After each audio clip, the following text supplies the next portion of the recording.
Hey there, I'm going to tell you about GSP and try and do this quickly and talk about everything that I know about GSP, which is eBay's global shipping program.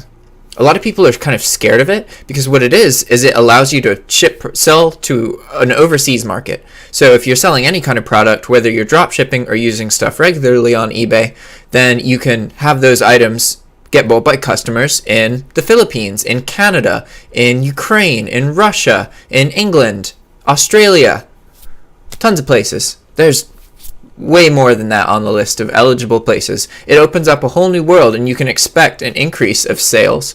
You know, it may vary between like 10 and 50% depending on what kind of stuff you sell. And there's certain scenarios that can come up that won't go well for you, and ones that will. And a lot of people are scared of GSP. It does introduce some problems that can come up, but I think it's worth it because it just brings you more business. And there's a lot of times where something goes wrong, eBay will just completely take care of it, and you don't even have to worry about it.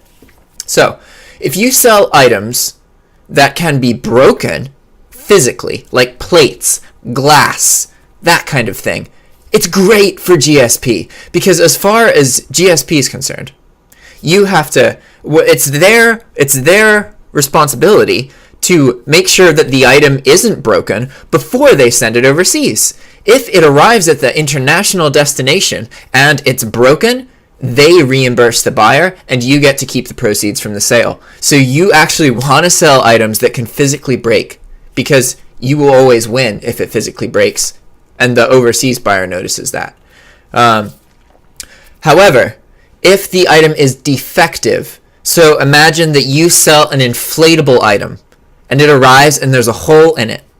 Or imagine that you sell an electronic item and it arrives and it doesn't turn on. In that situation, you often have to refund the entire purchase price of the sale. It doesn't happen all the time, but it does happen. And if you sell only those kind of items, you're gonna be more likely to have that issue. Whereas if you only sell plates, you will never have a defective plate that you have to refund. eBay will always do it for you. It's fantastic. So, what else? Let's see. To understand how GSP works, you are still only if you don't know about GSP, you're probably only shipping to the continental US, right? So you're only shipping into the States. When you use GSP, you're only shipping into the States. What you're doing is you are sending your package to eBay's international center, and then they are just sending it to the customer. So you don't even need to worry about it. It's literally the same thing you're already doing, except instead of getting a regular address, you're going to get an address that looks a bit weird and has a reference number and has some foreign-sounding name on it, most likely. So I guess that's different, but really it's not any more work. You just type in a different address when you sell it. Another issue that can come up is the issue of voltage. So overseas, you can't just plug in something from America in a socket in Europe, right? You can get an adapter for that allows you to, but that doesn't change the strength of the electricity itself.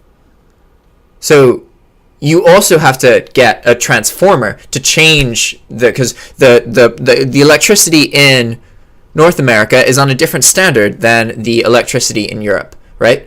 So electronic items, people will think that because you are selling it and they can see it and they can buy it, that means that they can use it. So if you ever get a GSP item that sells and you're like, hey, okay, this is a television and it's going to Norway, you should always contact the buyer and just to make sure. And then, if they're like, oh, okay, then they request the cancellation, you're set because they don't want something that they're not going to be able to use. So you just tell them, hey, this is only 120 volt. It's not available in your country's electricity. You can cancel that as long as they say yes, because that is they are requesting that you cancel it. It's not like you're out of stock. And you should have that information at the listing, but really you should just do it anyway. So those are the two main things that you can get screwed on, is when you send an electronic item overseas or when you send an item and it's defective, okay? Or it just isn't that item. Obviously, that can happen. Although sometimes that's GSP messing up, sometimes it's you, right? But aside from that, everything's great. I really recommend it. I don't think Okay, unless you're only selling electronics, maybe you don't want to do GSP. But if you are selling any kind of other product, especially if you're selling things that can break, I encourage you to do GSP. If you only sell plates, there's absolutely no reason. Oh, okay, not just plates. If you only sell like glassware, right? You would think internationally, you don't want to sell internationally. Stuff's going to break. But eBay will refund the buyer every single time. You literally call eBay, and they look, and they're like, oh, broken. Okay, refund. Cool. Good. Set. It's great. And I really recommend it. I think there are very few situations where GSP isn't worth it. All right? Hope that was useful. Bye-bye.